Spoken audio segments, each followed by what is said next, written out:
faha-3 eo tongotrao.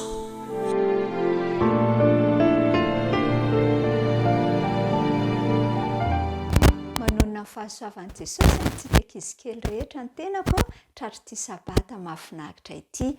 Amierinetiny lohahevitra fahatelo ary isika izay manao hoe Abrahama tonga mba hamonjy. Abrahama tonga mba hamonjy. Manana afatra mafonja ho azy ianao rakizy Jesosy ao anatin'izany lohahevitra izany dia izao hoe sitraky Jesosy itsika raha mifanompo ampitiavana.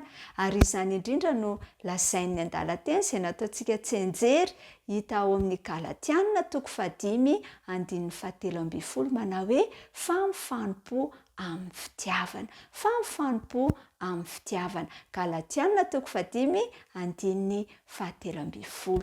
Engane mba ho ankizy kely ho tia manompo ny hafa amin'ny fitiavana tokoa ane izao sy ianao. Ka dia andao arahantsika raha ny tantara dia mirary ny fahasoavan'i Jesosy amin'ny ankizy kely rehetra mandrakariva. Ndao ary.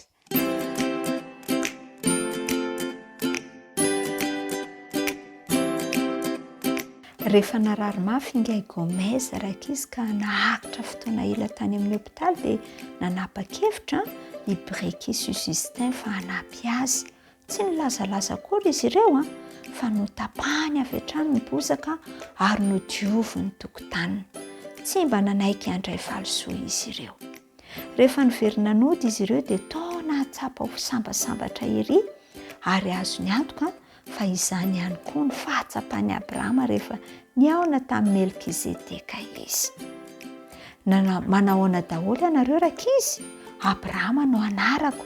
Niaraka tamiko Andriamanitra sady nitahy ahy tamin'ny fomba maro.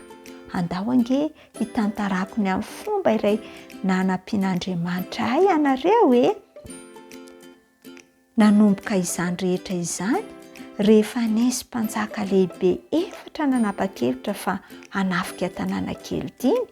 Nanao paikady ilay mpanjaka ny tanàna kely 5 mba hiarovana izany. Kanefa tsy nahomby izany. Maro tamin'ireo miaramila sy ny vahoaka ny very. Vetivety foana dia tonga tany Sodoma ireo mpanjaka 4, toerana izay nisy any Lota zanaky ny mpiray-tam-po tamiko.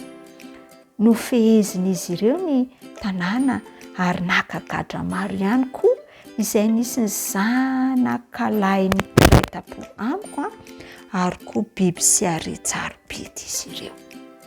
Afaka nitsoaka ny ray tamin'ireo gadra ka nilaza ny zavanitranga tamiko.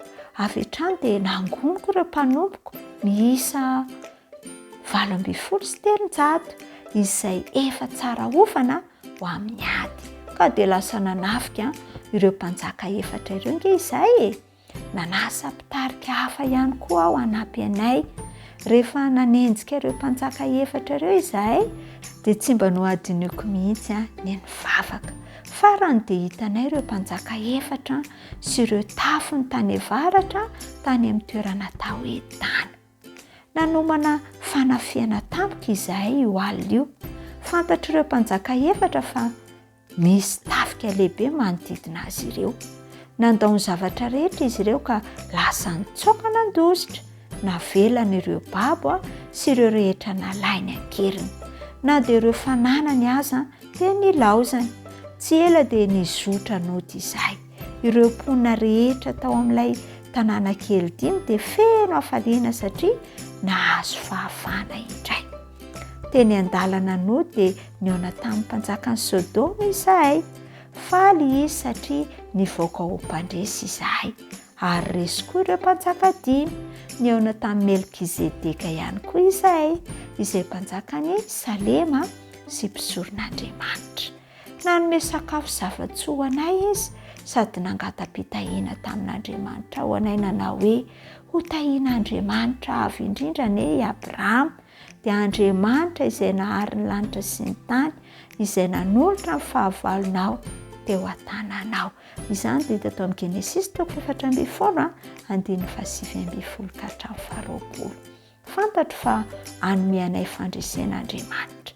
Ka noho izany dia nanome an'ilay mpisorona ny ampahafolony tamin'ireo rehetra azonay izahay. nilaza tamiko ny mpanjaka Sodoma hoe ome ho any olona fa ny fananana eto anao. Fa nandaho, naveriko daholo ny zavatra rehetra azonay, faly aho satria nanampy ahy teo amin'ny fanampiana ny hafa Andriamanitra. Itsika koa dia tokony ho faly rankizy amin'ny fanampiana ny hafa.